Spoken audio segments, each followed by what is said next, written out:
Hello everyone, welcome back to the channel. Today we are going to learn about the amendment of the Constitution.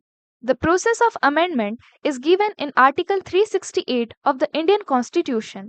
Amendments are important because they allow the Constitution to change with time and meet the needs of society. An amendment simply means a change or modification.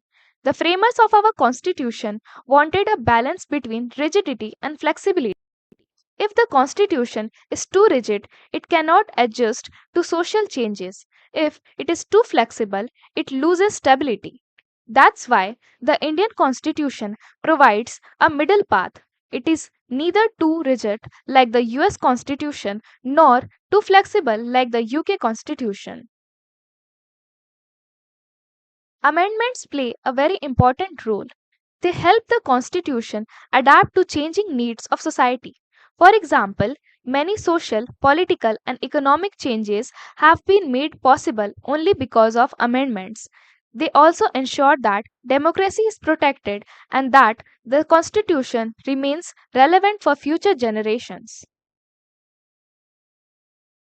The procedure for amendment is given in Article 368. Amendments can only be initiated in Parliament, not in state legislature. A bill to amend the constitution must be passed by a special majority in both houses of parliament. In some cases, it also requires the approval of half of the state legislatures. Finally, the amendment bill must be signed by the president. The first type is amendment by simple majority of parliament. These are not considered formal constitutional amendments but are important. For example, creation of new states, change of boundaries, or provisions about citizenship can be changed by a simple majority, just like ordinary laws. The second type is amendment by special majority of parliament. Here, more than 50% of total membership and two-thirds of members present and voting must support the bill. This method is used for major provisions like fundamental rights, directive principles of state policy, and parliament's power. The third type is amendment by special majority plus ratification by at least half of the state legislatures. This is needed for provisions related to the federal structure like division of powers, representation of states in parliament, or the powers of the judiciary. This ensures that states also have a voice in the important constitutional changes. India has had many landmark amendments. The 42nd Amendment of 1976, called the Mini Constitution, gave wide powers to the Parliament. The 44th Amendment in 1978 restored democracy after the emergency.